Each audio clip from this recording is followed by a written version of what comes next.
Welcome, I'm Rose Aguilar, and this is Your Call.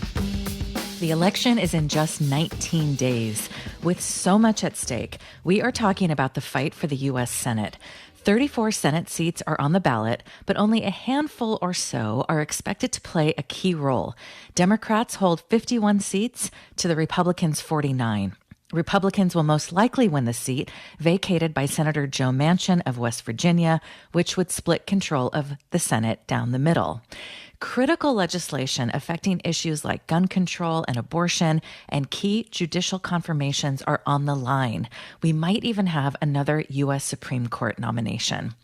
Joining us to talk about this is John Nichols, National Affairs Correspondent for The Nation. John has written, co-written, or edited over a dozen books on topics like the histories of U.S. socialism and the Democratic Party and the U.S. and global media systems. His latest book, co-written with Senator Bernie Sanders, is the New York Times bestseller, It's Okay to Be Angry About Capitalism. Hi, John. Thanks so much for joining us again. Hey, Rose. It is a great pleasure to be with you. Well, it's always great to have you, John. I want to ask you a big but very important question to begin with, because you've been doing this for so long. Donald Trump has said just outrageous things on the campaign trail. This is not new. We could spend hours talking about this. Yesterday, he was interviewed on Fox for a town hall in front of women. And the host said that the family of Amber Thurman, this is the young 28-year-old who tragically died because of an extreme abortion ban, a Republican ban in Georgia. Now, she didn't get the urgent care that she needed. And the Fox host said, the family is speaking ahead of this town hall. Trump's response, and I'm not even going to play the clip, he said, we will get better ratings, I promise. I mean, the things he says are so brutal, and none of this is new, but it's just coming at us constantly. John, why do you think, if the polls are correct, that this race is so close? We don't know that, but we do know that he's going to get tens of millions of votes. Why do you think that's the case? Well, there are several answers, and I could go in many directions, but because you, Rose, and I have spent so many years talking about our media system, I think your audience will be very aware of something that I'll focus in on. And that is that our media system, as we knew it, collapsed. It's dead. Local media across the United States, it played an incredible role in balancing our politics and, frankly, calling out national leaders in the language, the parlance, the resonating terms of regions across the country. That local media has collapsed. Daily newspapers are non-existent or a shell of their former selves. Tens of thousands of journalists have been laid off. The rise of social media has not filled the gap. Instead, we've seen the creation of platforms which amplify propaganda, sometimes amplify spin or just plain political arguments.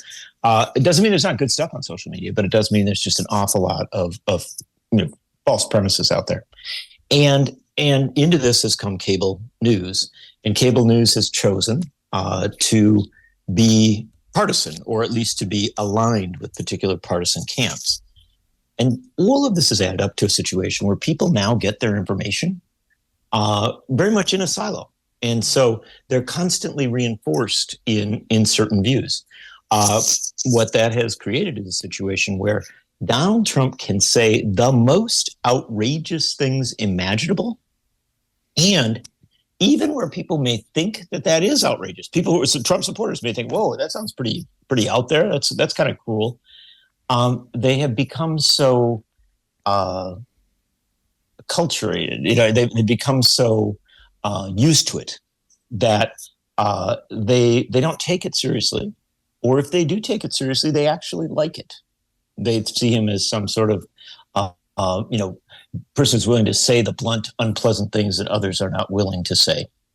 And so we get into this situation now where just this week, Trump has said a dozen things that would have disqualified Dwight Eisenhower or Lyndon Johnson or Richard Nixon or Gerald Ford or Ronald Reagan or Bill Clinton. You know what I mean?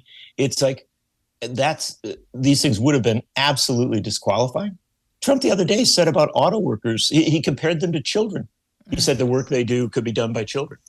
I mean, that would have been the end of a campaign for Gerald Ford or for Jimmy Carter, not 50 years ago. But we live in a different media system. We live in a different circumstance.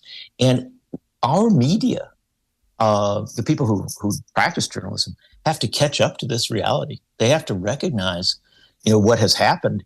And frankly, until they recognize that there needs to be a renewal of a lot of our media systems, a renewal of journalism in this country in a very combative, very aggressive, very bold way that calls out lies and that doesn't let go of them, doesn't fall into the trap of both siderism. Until we do that, this is our reality. This is our circumstance, and Donald Trump is the face of it. Well, we definitely want to have you on a Friday show, John, because I think it's so important to talk about the changing media landscape. Mm-hmm. And we're thinking about this on a daily basis. I've been struck by the podcast that Kamala Harris has gone on, and I've never heard of these podcasts, and they've got millions of followers. And it's so... They've filled the void. Yes, exactly. Yeah. And it's so interesting. Like young women, I think it's Call Her Daddy. Yep. I think I never heard of that. And yet I went on the host's Instagram. She's got so many followers and she's young. And it's almost head spinning how fast things have changed. Well, I'll give you an example. A very good friend of mine for very many years, a guy named George Gale. He's one of the handful of truly great organizers in America. He led a group called People's Action. Now he works in a lot of different areas. He was telling me the other day about a woman, a mother, I think in the Carolinas, who's on Reddit and has something like 50,000 single moms organized. Wow. And communicates to them on a regular basis about issues relating to politics.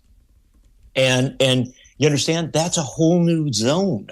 If I was running a campaign, I might advise a candidate to go, join that person on a Facebook Live, because they may be connecting to more folks than a cable show. And so once we start to understand this new media landscape, it begins to make sense. We may not like it, but we can begin to recognize how it works. And the reason I focus in on this is because in 2016, Donald Trump became president of the United States because he understood the media landscape as it existed at that point. And so he did a combination of old media and new media. He was calling into MSNBC and calling into Fox and appearing on all sorts of broadcast and cable shows. But he was also using his Twitter feed as a vehicle to make sure that his message got out, to make it heard. And frankly, media was covering what he tweeted. So he recognized how to use the whole of that media landscape to a far greater extent than other candidates that year, including Hillary Clinton. It's one of the main reasons he's president. The interesting question of 2024 is, does Kamala Harris recognize the media system of today? And is she the candidate who has figured out how to reach the right platforms, go to the right places, do the right things? And might that ultimately be the explanation if indeed she does win? And John, just one more thing on this, because you've spent so much time writing about the media. So Alex Cooper, the host of Call Her Daddy, has 2.4 million followers on Instagram. In August, she signed a $125 million deal with SiriusXM.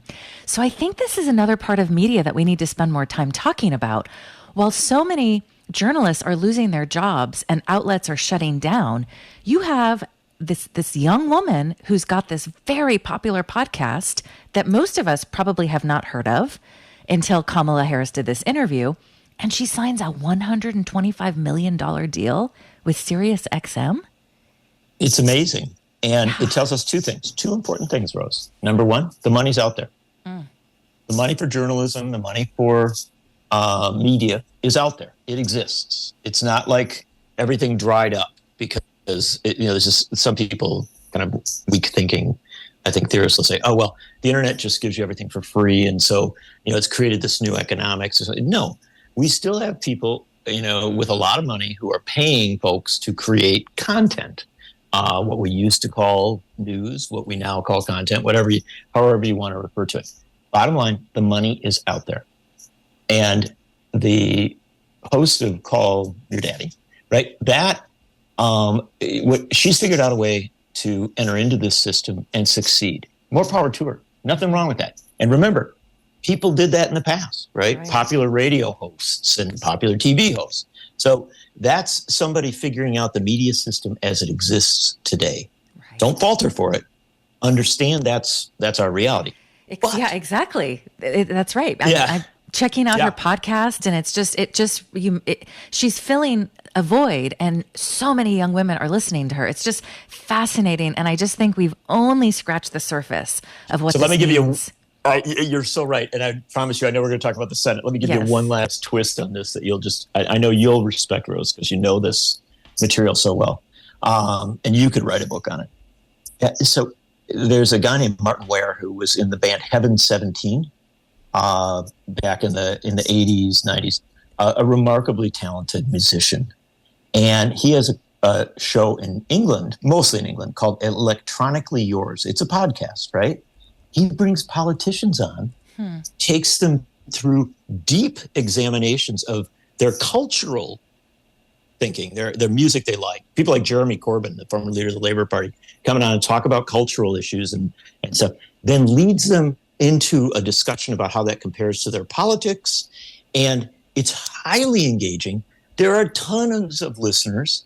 And who is to say that what Martin Ware is doing isn't a better way of doing, and I'll use the word, journalism, right? Examining candidates, he does, most of his guests are musicians. He'd be very blunt about that. But when he has politicians on, it's great. And I listen to it all the time because you see people being brought out of their shells and revealing things about how they became who they are. And isn't that often what we're looking for in our politics, right? We're trying to figure out whether we can trust a politician. Well, here, Martin Ware, in my view, has figured out a way to do it that's very effective. And so I'm as good as anybody at seeing dystopia and seeing this moment as the worst possible moment and everything falling apart and going to hell. And in many ways it is. But I will tell you, there's also things happening out there that are flat out fascinating and that may be opening up media in new ways, and we shouldn't just dismiss it all. Right, exactly.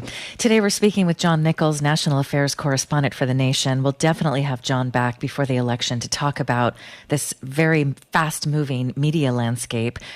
Now we're going to talk about the U.S. Senate. If you have any questions or comments for John, he has written books about all of this. He's spent so much time focusing on these issues. What races are you watching? Because, of course, we know the Senate is so critical for issues like gun control and abortion, of course, but then judicial confirmations. We might have another U.S. Supreme Court nomination. John, can you talk about this? And I always watch to see who is mentioning the Senate on the campaign trail. Kamala Harris is mentioning it a bit, but I'm not hearing her talk about it as much as you would think. Are you hearing her talk about it? A little bit, and I'm hearing Trump do it a little bit. He does it when he's appearing with a candidate. But the fact is that Harris needs to talk about it a lot more. It's an absurdity to let this reality stay on the sidelines politically. That's true for our media too. I mean, if you watch cable channels, and I appear on these channels, and so I'm not, I'm honored when they invite me to come talk, but I've got to tell you that the overwhelming discussion is about the presidential race. It's like 100 to 1. And the problem is that the founders of this country, imperfect as they were, set up a system of shared governance. We don't have a British style system. We don't have a German style system where if a party wins, they then form a government, right?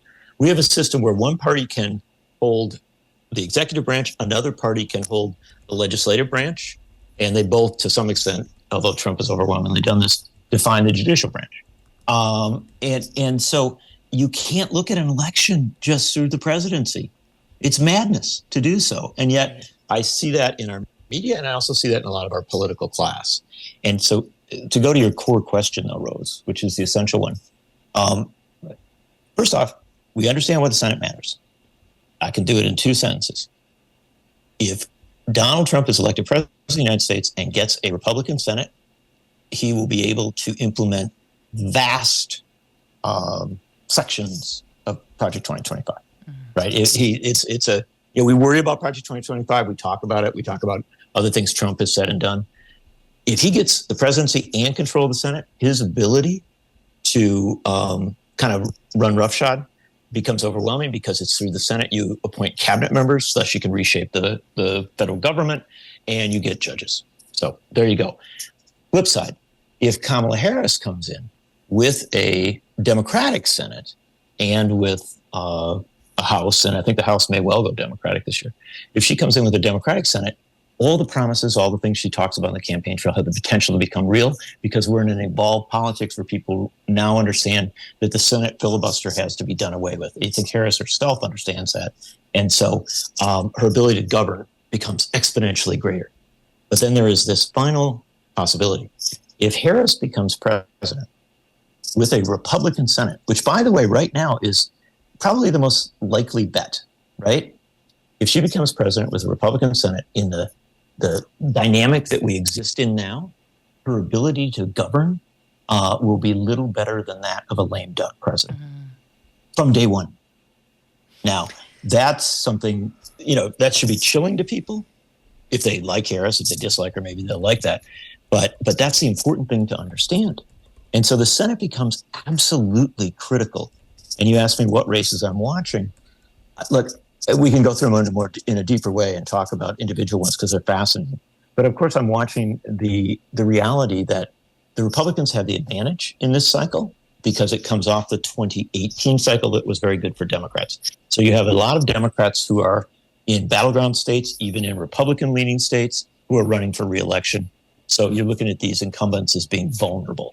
The ones I would talk about, of course, first and foremost on the vulnerability scale, are John Tester in Montana, a relatively progressive Democrat who's voted not perfectly on everything. There'd be people who find things to object to. But the fact is he's backed Democratic court picks. He's opposed Republican court picks. He's been a pretty responsible Democratic senator. He is in a very tough race. Sherrod Brown in Ohio, another state that's likely to vote for Trump, very progressive, actually, Democratic senator, really in a tough fight, although he seems to be holding on. Tammy Baldwin in Wisconsin, a great battleground state, classic battleground state. She seems to be a little ahead. Open seat in Michigan. There you've got a Democrat and a Republican, both strong, very, very close race. Bob Casey running over in Pennsylvania. Looks like he'll pull it off. And then a key thing to go is down into Arizona. And there you've got the race to fill the seat that was Kirsten Sinema, and the Democrat running in that seat, Ruben Gallegos, seems to be ahead a little bit of Kari Lake, one of the great Trump allies. But that's a very, very tight race. So we've just gone over a little bit of a map, not a full one. One final codicil I'll just throw in. Yeah. In West Virginia, the Democrats are almost certain to lose a seat. Right. Right now, their majority they have a 51-49 majority. Losing the West Virginia seat takes you to 50-50. So when I just went over that whole map of different places, if one of those Democrats out there loses in Arizona or in Michigan or in Montana, one of them loses, and the Democrats don't pick something up someplace else, which is a tough fight, the Republicans have the Senate. John, one of the things I've been thinking about, and of course we don't know, I think that women are so angry about what happened with Roe that anything is possible at this point. You are so right. I think a lot of women are going to be voting for the very first time because it's so easy to forget that almost half the country does not vote. And so I think that Roe has just made so many people angry who've never been in politics before. I mean, you hear these devastating stories about women who need abortions. They don't even know that abortion is illegal in their state. I just feel like we live in such a political bubble, those of us who are junkies. And a lot of people are just struggling to get by. They've got multiple jobs. They're taking care of their kids. And they don't follow this stuff. And people just didn't see Roe coming, and they do not know that abortion is illegal in their state or very hard to get until they go to the clinic. So let me 100% agree with you. Put in one sentence that just says, and a lot of that relates to the collapse of local media, something we were talking about before. Right. And then go into something that will blow your mind to an even greater extent. How many people come into the potential pool of voters every year, every few years? There are millions, tens of millions of voters who weren't old enough to vote in 2016. Right? Who are old enough to vote now. They happen to be exactly in the age demographic, the 20s, where one would think that abortion would be a particularly resonant issue, right?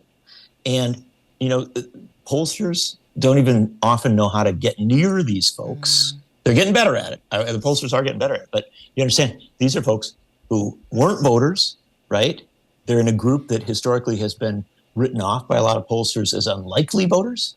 They don't use traditional phones. You know what I mean? So here you have all these millions of people who could theoretically, inspired by Kamala Harris, inspired by the decision in Dobbs, inspired by a Senate race, inspired by any number of other things, step into the electorate. They have the absolute potential to make this election, not just a win for the Democrats, but for potentially a major victory, one that gives Harris a governing majority. And I want to emphasize, those people don't just vote on the issue of choice. They vote on a lot of other issues. Many of them are deeply concerned about GAV. And so there's complexities there. Right. But this is why what you're saying is so very, very true. We don't know how this is going to turn out. But what I can tell you is power, and power is always at play, right? Economic and political power, and it is an organized reality. It may divide into camps, but it exists. Power has recognized the reality of the Senate races. And so as a result, these Senate races, which used to be, in my time of covering things, used to be decided for a candidate who spent $4 or $5 million. These races are now, we're looking at 70, 80, 90, $100 million. I just did a piece on the Texas race. Colin Allred, who's a very impressive candidate who does seem to be rising in his race against Ted Cruz. But he hasn't been at the top of the list. He hasn't been the most paid attention to. He just raised $70 million. He and his supporters and allies, $70 million. Wow. So you understand what I'm saying is all of these things make the Senate races, super important. Power doesn't lie. It may lie to you, but it doesn't lie to itself. They know where economic and political interests know where the future is defined. And that's why they're pouring all this money into the Senate races. And secondly, I think they're doing so because it's so volatile. You really don't know how it's going to turn out. Mm-hmm. Yeah, it's obscene amounts of money. We'll definitely do a money in politics show. We're going to go to a quick break, and then we have a lot of clips from a lot of the Senate debates that we want to play in the second half of the show. John Nichols is national affairs correspondent for The Nation and the author of many books, including his New York Times bestseller. He wrote it with Senator Bernie Sanders, It's Okay to Be Angry About Capitalism. Today, we're talking about the fight for the U.S. Senate. You can join us at 866-798-8255. You can also email your call at kalw.org. We'll be back after this.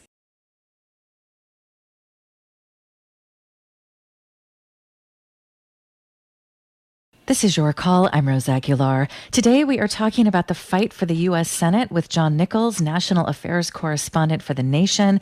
He's written many best-selling books. You can find more information about John's work at kalw.org. Click news and then Your Call. So we've got a lot of clips, John. Since you brought up the Montana race, Let's talk about this one. Tim Sheehy, a lot of people are just learning about him. He's very young. He's only 38. He's a former Navy SEAL who's running as a Republican. He's done some events with Donald Trump. He's got a lot of money. According to the Montana Free Press, he's the CEO of Belgrade. It's an aerial firefighting company called Bridger Aerospace. He earns about $7 million a year in non-investment income. $5 million comes from his salary. His total net worth is about $74 to $200 million. This would make him one of the wealthiest members of Congress if he is elected. A lot of people have pointed to his previous record of owning luxury properties in Montana. So I want to play this clip, which deserves a lot more attention. Tim Sheehy was caught on tape at a fundraising event last year making racist comments about Native Americans in Montana. Natives make up 7% of Montana's population. First, he says members of the Crow tribe are drunk at 8 o'clock in the morning. This clip is from KTVQ News.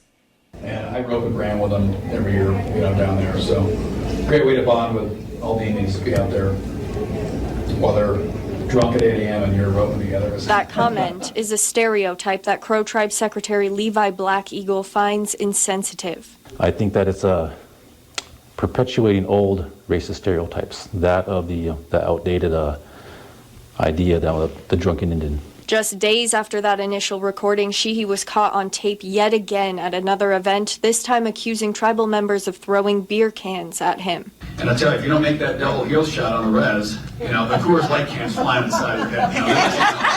They let you know right away. Hey, yeah, nice shot, man. So it's a tough crowd. And I don't think that there's ever been an instance where one of the spectators threw anything, especially at one of our guests. We treat our guests better than that. So you heard people laughing when he said that Native people were throwing beer cans at him. In case you didn't hear the first comment that he said last year, he said, I rope and brand with them, talking about the Crow tribe every year. So it's a great way to bond with all the Indians out there while they're drunk at 8 a.m. So here is Democratic Senator Jon Tester during a recent debate calling out Tim Sheehy for those racist comments. Tim, if you really feel this way about Native Americans, you ought to apologize for the statements you made about them that were totally inaccurate, but yet you won't. And you're going to say they were cut up or taken out of form. Look, that's on tape once again, and you didn't think anybody was listening, but believe people when they say stuff in a back room. Mr. Sheehy. Well, the back room was a gathering with about, 6 people there. But the reality is, insensitive. I come from the military, as many of our tribal members do. We make insensitive jokes and probably off color sometimes. And I'm an adult. I'll take accountability for that. But let's not distract from the issues that our tribal communities are suffering. The border bill that I wasn't even available to vote on didn't pass, and the border's been wide open on the Democrats' watch. So Tim Sheehy refused to apologize. I mean, this is just horrible, John. I mean, he says it's just, this is what you hear when you're in the military. And this guy could possibly beat Jon Tester and become a U.S. senator. I would say the betting right now is that he will beat Jon Tester and become senator. That could change. I mean, I'm strongly in the camp that believes that politics is constantly evolving, and so races can get closer and more distant. But at this point, Sheehy is ahead, at least in a lot of the polling. And what's amazing about what you just played there was he managed to insult both indigenous peoples and the military, right, in the same sentence, right, which is pretty incredible. And I can tell you this again, we were talking about this in the presidential race. Statements like this would have been disqualifying not that long ago. But Montana's seen a collapse in a lot of its local media, and so this campaign is running overwhelmingly on TV ads, right? And Sheehy has flooded the zone with TV ads. I mean, they're spending so much money in Montana that it's jaw-dropping. Tens and tens of millions of dollars in a relatively small population state. Sheehy has also said that women have been, quote unquote, indoctrinated about abortion, right? and like as if women can't make up their own minds and what they think about the issue of reproductive rights. And so he's got a long list of what historically, again, using that word historically, would have been disqualifying statements. Now he's a very viable candidate. As you heard, he's very slick. He's good at kind of taking a tough question and turning it, to his favor. Jon Tester is more old school. I mean, he's born and raised multi-generational Montana, coming out of a small farm that he has worked his whole life. This is a guy who actually goes home on the weekend from the Senate and works in the fields. He's out on the tractor.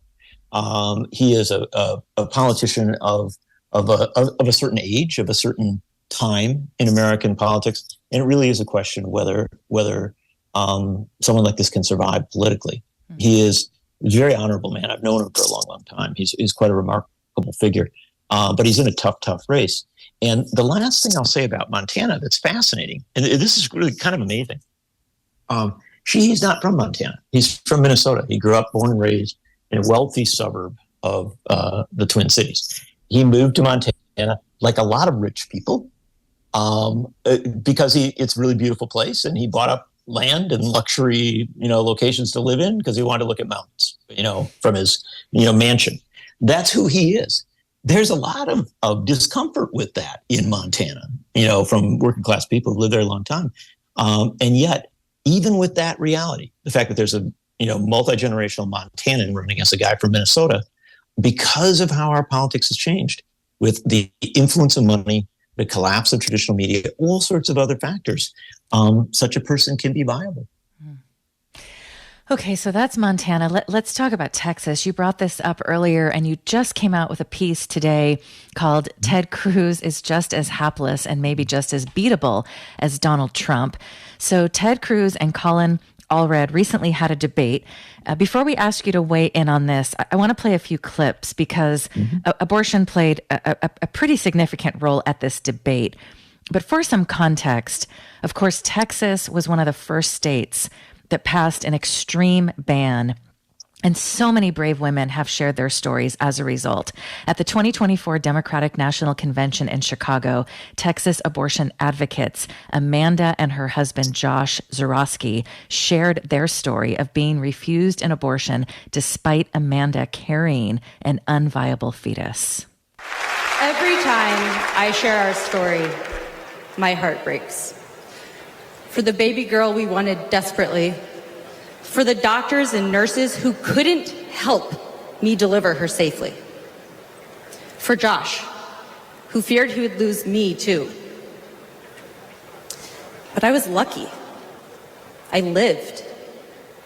So I'll continue sharing our story, standing with women and families across the country. Today, because of Donald Trump, more than 1 in 3 women of reproductive age in America lives under an abortion ban. A second Trump term would rip away even more of our rights. Passing a national abortion ban, letting states monitor pregnancies and prosecute doctors, restricting birth control and fertility treatments. We cannot let that happen. We need to vote as if lives depend on it, because they do. So that was Amanda Zarowski speaking at the National Democratic Convention. Here is Kate Cox in an ad for Colin Allred. Our house has constant reminders. 2 sippy cups, 2 high chairs, 2 stuffed animals. But there should have been 3. I was driving home from work when I got a phone call from my doctor. She told us there was a chance our baby had full trisomy 18. Denied an emergency is being forced to leave the state to get one. Texas bans abortions outright. Continuing the pregnancy threatens her future fertility. Ted Cruz says this abortion ban is perfectly reasonable. There's nothing reasonable about what my family went through. I had to flee the state for care. My husband and I were overwhelmed with joy to find out we're pregnant again. If I hadn't have fled my state, I wouldn't be pregnant today. Ted Cruz fought for this abortion ban, and the consequences have been devastating. Colin Allred will restore common sense to our healthcare laws and fight against a ban that's gone way too far. That was Kate Cox in an ad for Colin Allred. Ted Cruz and Colin Allred recently debated, and like so many Republicans, Ted Cruz would not really state his position. Instead, he diverted attention, accusing Colin Allred of allowing women to have abortions in the 8th and 9th month of pregnancy. Donald Trump is constantly talking about that on the campaign trail. Here is Colin Allred. It's time to finally tell the truth here. Senator Cruz just looked into a camera and lied to Texans about my position. Let's be very clear. You should look into the camera and speak to Kate Cox, who's watching right now, and explain to her why you said that this law that you said is perfectly reasonable, why she was forced to leave her 2 children behind and flee our state to get the care that she needed.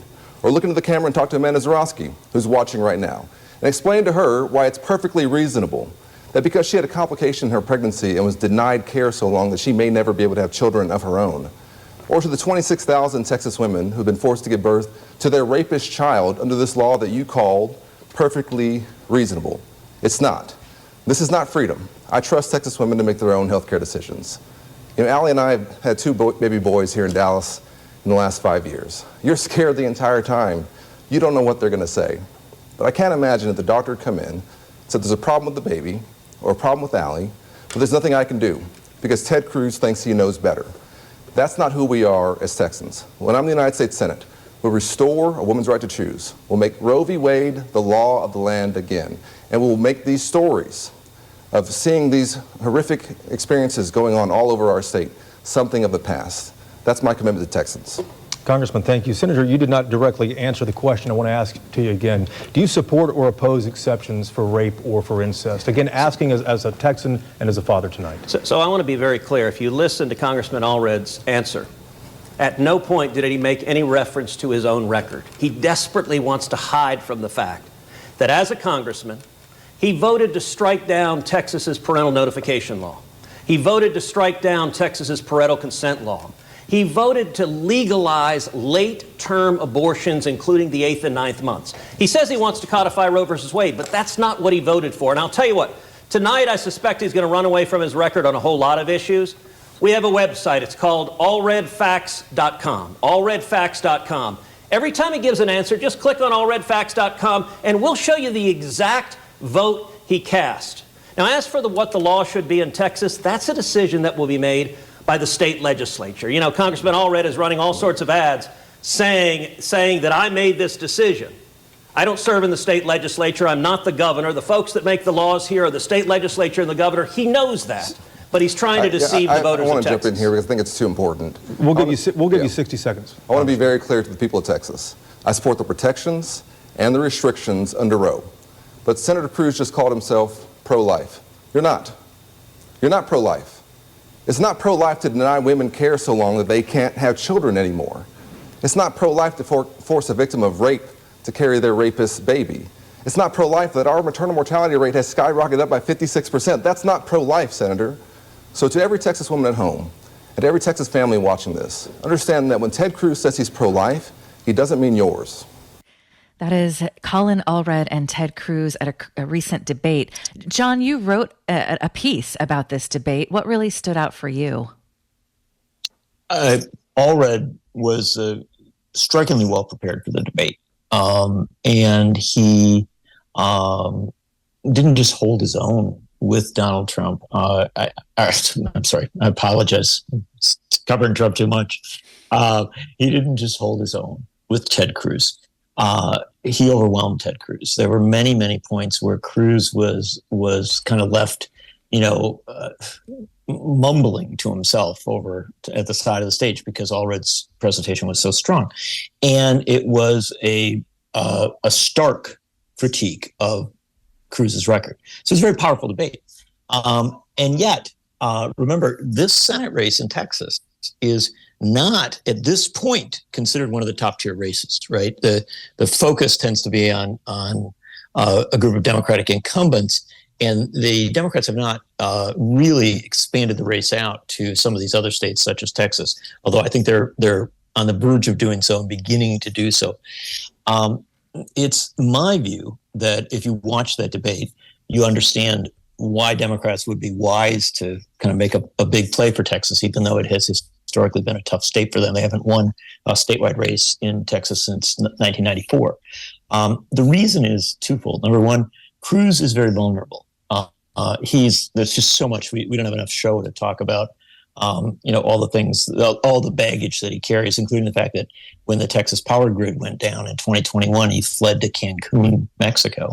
But secondly, Allred is a very, very effective candidate. And frankly, it is a roundabout way of me saying that if Democrats hold control of the Senate, i.e. if they keep a 51-49 majority, it will likely be because Colin Allred beats Ted Cruz. That's how important this race becomes for the Democrats, because it is, to my mind, the clearest route that Democrats have at this point to keep their majority. And then there are a number of other races. In Wisconsin, you've got Tammy Baldwin, one of the few senators who supported Bernie Sanders' Medicare for All bill. What are your thoughts about the Wisconsin race between Tammy Baldwin and Eric, is it Hovde? Hovde. Yeah. Well, I live in Wisconsin. Yes. And so my mom and Eric Hovde's dad were the yearbook editors at East High School in Madison. So I've known the Hovde family for a very long time, my whole life. And Tammy Baldwin has represented me in the state assembly, in Congress, and in the Senate. And so most of my adult life, she's been my elected representative. So I know these people pretty well, and it's a fascinating race. It's one of those races where the Democratic incumbent appears to have the advantage, and that's because Tammy Baldwin's she's kind of a remarkable political figure. She's from Madison. She's very progressive, and yet she spent most of her Senate career outstate in the small towns, the small cities. She's been a huge advocate for manufacturing in Wisconsin, making her very close to a lot of unions, a lot of working class folks, and so I think that gives her she's got a little bit of a benefit there. She may run, as she has in the past, ahead of the ticket, and so Harris is a little bit ahead in Wisconsin. I think Baldwin's a little more ahead. But to give you an example, this comes, and I know it's almost like we're repeating the themes. Eric Hovde was further behind, and then Mitch McConnell decided the Wisconsin race might be very critical to building the majority. And suddenly at the start of October, something like $17 to $20 million came in for Eric Hovde. Wow. Just showed up. And the money factor is real. This is a very, very competitive race, and it's really ugly too. I mean, the ads are very, very negative. And I think probably that's something we could do a whole nother show on. I do think the intense negativity of the advertising in races like this in a state like Wisconsin actually turns a lot of voters off. And then the important Maryland Senate race, WBAL fact-checked the debate between Democratic nominee Angela Alsobrooks and Republican nominee Larry Hogan. My opponent wants to raise taxes on Social Security, which is not going to make things more affordable. Social Security is a lifeline. By 2035, it's due to run out of money, and raising the cap for those who are earning over $400,000 to save Social Security is going to be really important. Your entire campaign is based on, multiple things that are completely not true. I will support and will sponsor codifying Roe. Sponsoring legislation codifying Roe remains to be seen. However, for more than 3 decades, Hogan has stated although he's personally against abortion, he supports a woman's right to choose. He has consistently said the issue is a matter of settled law. He did waffle a bit in February when he said enshrining the right to abortion in the state constitution wasn't necessary. He now says he will vote in favor of the Maryland referendum question.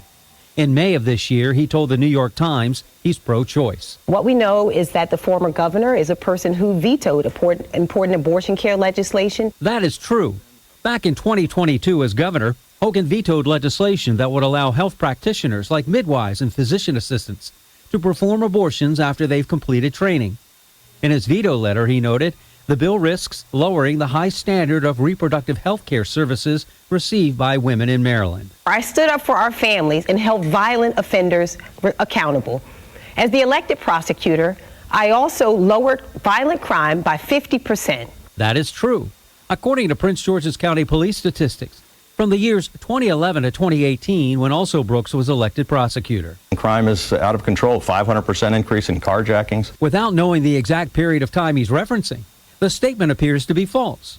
According to Prince George's County Police statistics, as of last year, carjackings are down 17% compared to this time last year. And also vetoed important legislation that would have created a simple ban on ghost guns and would have also disallowed long guns. That is false.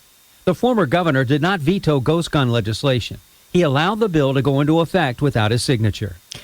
There's a very good fact check from WBAL TV.